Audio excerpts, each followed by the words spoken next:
This is my 3x3, the 9 anime closest to my heart and the series that impacted my life the most. Starting with number 9, let's get into it. Clannad After Story. For me, this anime represented the transition into adulthood and learning to live through trauma. We get it. You probably think the first season is impossible to sit through before getting to After Story, but that criticism is so overplayed. Instead, it's the necessary foundation and groundwork that lets After Story hit as hard as it does. If After Story is a 9.5, then the first season is still a solid 8. I can't fully explain it, but seeing Tomoya shift from school to adulthood and start grinding away at a regular job gave 17-year-old me a weird sense of peace about entering the real world myself. Instead of ending at the typical rom-com happily ever after high school romance, Clannad explores what comes after that and all of the trials and tribulations life brings within family, responsibility, and love. Akio became one of the most inspiring characters I've ever seen. The drama twist hit unbelievably hard, and the subtle supernatural elements gave the story enough magic to make it unforgettable. It's rare in life to experience perfection. 2018 LeBron James. Screen set for LeBron James. Going to work, fires, leaning. My fiance's appearance. Just her appearance, though, not her personality or her sense of humor. A fresh, glazed donut from Krispy Kreme, straight out of the oven. And Dungeon Meshi. Dungeon Meshi tricks you into thinking it's just a cozy fantasy story about eating weird monsters in a dungeon. And technically, it is. It just also happens to be so much more than that. This is the most immersive fantasy world I've ever experienced in fiction. Every floor of the dungeon feels carefully crafted with its own ecosystem, logic, creatures, culture, and history. The world building is genuinely unbelievable. The main cast is so lovable that I started gatekeeping new members from joining the party until they were all so great and proved themselves worthy enough to stand beside the crew. It reminds me of how One Piece stands feel about its world building and the Straw Hats. That's how attached I got to these characters. Laios is an absolute weirdo and I love him for it. He's completely unapologetic about his obsession with monsters and trying every insane thing that Senshi cooks up. And Senshi himself? Cooking, chop that into pieces. You know, that sort of warm, deeper, gravelly tone. Is legendary, an artifact that needs to be cherished and preserved for time immemorial. By the first few episodes, I already had a feeling this series might become something special, but then halfway through, the story suddenly evolves into some of the most intense battles and plot twists I've ever seen. Dungeon Meshi became my favorite fantasy world. Number 7, Cowboy Bebop. It took an entire rewatch after experiencing more life and dealing with heartbreak for Cowboy Bebop to reach these levels for me.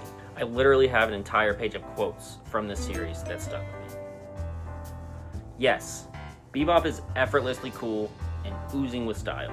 The jazz soundtrack is phenomenal, the cowboys in space aesthetic is timeless, and the story concludes perfectly. There's still nothing in anime cooler than Spike Spiegel, his liquid fighting style, his partner Jet Black, and his crew of broken bounty hunters drifting through space. But that's not what made Cowboy Bebop become one of the anime closest to my heart. It was the wisdom of its themes and characters. Whatever happens, happens. It's outside of your control. No matter who you are and whether you like it or not, you'll eventually be confronted by your past. And even when that past leaves a void inside of you so painful that it feels impossible to move forward, life keeps moving and you find the strength. Or, as Spike left us all with, you're gonna carry that weight. From one 1998 Western sci-fi to another, Trigun. When I was newer to anime, I thought no fictional character could ever connect with me and feel like family, like the cast of Dragon Ball did. Until I met Vash the Stampede. When I'm not addressed as Dylan or Pickles, I formally identify as Vash. It's not just because we're both tall, goofy blondes whose favorite snack happen to be donuts, or that we're both dangerously accurate with our shot.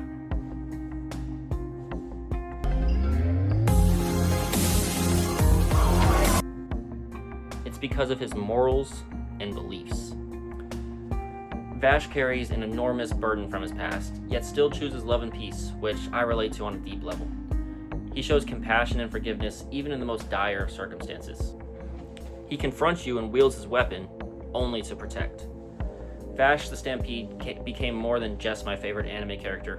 He became a genuine representation of the kind of person I want to be. POV. You're a boy who exists. Without moving an inch, life suddenly brings you all of the deepest connections, relationships, memories, problems, experiences, and emotions that you could only ever dream of having. And then it rips it all away until you're left all alone again. You realize none of those things were ever truly yours, as if it were all actually just a dream. You're left with only yourself, the meaning you've created from your experiences, and a major void inside your spirit. Time slows down, yet you continue to exist. That is Sunny Boy. The most unique entry on my 3x3, these themes resonated deeply within me. The abstract art and animation are phenomenal. The soundtrack is probably my favorite OST in all of anime, and the plot is so strange sometimes that it feels impossible to understand. Until it all clicks. I originally went in expecting a story about superpowers and honestly felt disappointed at first, but after restarting it later, it became one of the most meaningful anime I ever experienced. Sunny Boy doesn't tell a story, it creates an atmosphere, and it's one that I'll carry with me forever. My fourth favorite anime ever, Orb, on the movements of the earth. Thalmazine, the human ability to wonder about the universe around us. Have you ever stopped to think about how much sacrifice was required to reach the point of our civilization today? People were killed just for asking questions. Orb completely changed the way I think about humanity and the impact that a single life can have across generations, even those that will never be known or acknowledged in history. Every discovery, belief, philosophy, and idea we inherited came from people who lived, struggled, questioned the world around them, and passed their knowledge forward. Your decisions today could genuinely impact someone's life 1,000 years from now. Doesn't that mean a part of us continues to live on Earth beyond our years? Humanity is greater than the sum of its parts.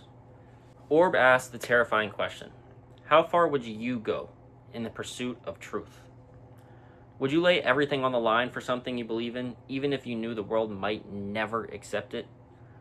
Throughout the story, there's this tiny thread of hope constantly being passed from generation to generation, always at risk of disappearing forever.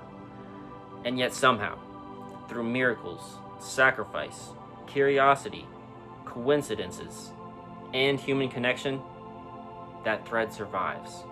All, in the end, to exist only as a mere idea in passing, requiring the use of Thalmazine to bring that thread back to life, in search of the scientific truth in God's universe. Orb is, in my humble opinion, a genuine masterpiece of intense storytelling, insane plot twists, and the most interesting cast of characters I've ever experienced. Here's my ranking of those characters, by the way. So, question the world around you, think deeply, and consider perspectives different from your own. As anybody who's made a 3x3 knows, picking only 9 is no easy task. So, before reaching my top 3, there were a few anime that were painfully hard to leave out of this 3x3. Honorable mentions 2. Patlabor, the Oshi trilogy to be specific, for having some of my favorite character growth in Asuma and legendary strategy execution from Goto's mind. Steins Gate. Doo-doo-doo! Hyo and Kyoma. Steins Gate. My bad. For leaving my jaw on the floor and having one of the greatest protagonists. Kaguya-sama, Love is War, for somehow being my favorite romance and comedy in anime, while deeply resonating with the main character Shirogane. Plus, Ishigami and Chika are legendary. Mind Game, for reminding me to be conscious and to live life to the absolute fullest in the present, in the most abstract, trippy, and existential experience possible. Tokyo Godfathers for the power of human connection, compassion, and the miracle of love in the form of absolute cinema. And last but not least, Maquia, When the Promised Flower Blooms, for being the most beautiful and heartwarming story I've ever seen. More on those in a future video. Throughout our anime journey, we experience series that we hate, dislike, forget about, enjoy, and love. On occasion, however, we experience a series that goes so far above and beyond that it connects with us on a deeper level and genuinely changes who we are as a person. An important distinction is that they don't have to be objectively the best anime to accomplish that. Sometimes it's a character we deeply resonate with, a theme that relates to our past, present, or expands our mind for the future, a core childhood memory filled with nostalgia, a quote that sticks with us forever, or even just a vibe and a soundtrack so powerful that it feels like our soul left our body for one night. That's what makes these special. These 3x3s tell you more about a person's personality and tastes than any best anime ever list ever could. The best 3x3s are not the ones trying to look intelligent, trendy, or unique. They're the ones that feel honest, where someone confidently chooses the 9 anime that truly represent them and their love for the medium the most. So without further ado, these are the top 3 anime that I love the most. Attack on Titan. Now, I haven't seen everything, but Attack on Titan is, in my opinion, the greatest story ever told. I believe the stretch from Season 3 Part 2 contains the best run of episodes I've ever seen, and the reveal in Season 2 is the most perfectly executed plot twist. The story already feels grand from the start, until you realize you're only experiencing the outermost layers of something far greater. And then, every season peels back another layer, bringing you deeper and deeper, reshaping your understanding of the world, characters, and story, until you finally peel back the full spear and see the full picture. It's literally almost like the story is told backwards. You don't realize the significance of the events at the very beginning until you see the very end. So I ask, were the enemies ever truly the enemies? Who was the villain of the story? Whose side are you on? We could debate this forever because Attack on Titan forces you to see all perspectives. But I think we can all agree that humanity is the greatest enemy of itself. And the cycle of war, violence, and sin will never end as long as that's the case. Number 2, Mob Psycho 100. Simply put, if I identify as Vash the Stampede, I aspire to be like Mob. There can only be one GOAT, and his name is Shigeo Kageyama. Imagine being the strongest Esper in the universe, but only feeling alienated because of it, because you just want to lead a normal life. At his core, he's just a genuine and humble kid trying to improve on his weaknesses. Making friends, hitting the gym, and talking to his crush at school. He never wants to use his powers, but is forced to fight due to the corruption of powers around him. I still think about the lesson he taught me after someone broke some glass on a daily basis. Do you know how to repair that glass? The reminder that every object around us exists because someone devoted their time, skill, and effort into creating it. The shoes on your feet, the bowl that you're eating from. The world functions because human beings quietly support one another every single day, consciously or not. This is the most genuine soul to ever exist. Insert Reagan. His manipulative sensei who monetizes Mob's powers for his own personal gain, while giving advice that only benefits himself. That is, until you realize he too has a heart of gold and is just a flawed man trying to get by, deeply caring about Mob deep down. Another aspect that makes Mob Psycho stand out is that every single character grows. Mob, Reagan, Ritsu, Dimple, Hanazawa, Sarazawa, the Body Improvement Club, Tome, Sho, etc. Each character feels like they complete an entire emotional arc. This series was my turning point in my anime journey because I legitimately never thought I would find everything I ever wanted and more from a show. After binging the first 2 seasons, I didn't watch anything for months because of the void that Mob left behind. It consists of hilariously iconic moments, like Reagan in episode 11, pure spectacles of animation, and the most miraculous conclusion of arcs that you can fathom. If you know, you know. But what I know is that if everyone strived to be a little bit more like Mob, then the world would be a better place, and I start with myself. Number 1, my favorite anime of all time, Dragon Ball Z. Get a load of this guy. This guy sucks! Get your laughs out the way now. Unironically, the most basic, generic, and flawed anime that I've discussed in this video is the anime closest to my heart and my favorite of all time. And I apologize to nobody. Dragon Ball is my childhood and helped shape the person I am today. I begged my mom to buy figures at the store and then spent hours creating the most epic imaginary battles you can imagine. I rewatched old VHS tapes from the bookstore with my brother over and over again. When my friends even brought up Naruto, I called them a traitor. Then in middle school, it became the first anime I watched from start to finish, including the OG Dragon Ball and Dragon Ball Super, and it's the reason I love anime today and the foundation of my anime journey. To me, DBZ is not just an anime, it's a lifestyle. I truly believe there's no One Piece, Bleach, Naruto, or modern shonen as we know it today without the legendary DBZ paving the way for all of them. What Dragon Ball represents the most to me is freedom. There's something about the Z fighters soaring through the sky, fighting from the brink of death with every ounce of strength they had, with the entire fate of the universe on the line. And yes, nostalgia is a powerful drug. At its core, DBZ instilled in me that limits don't exist unless you create them in your own mind. That if you dedicate your heart, body, mind, and soul to something, you can always exceed to greater heights that you never thought possible. Goku became much more than just a character. He's a genuine cultural icon.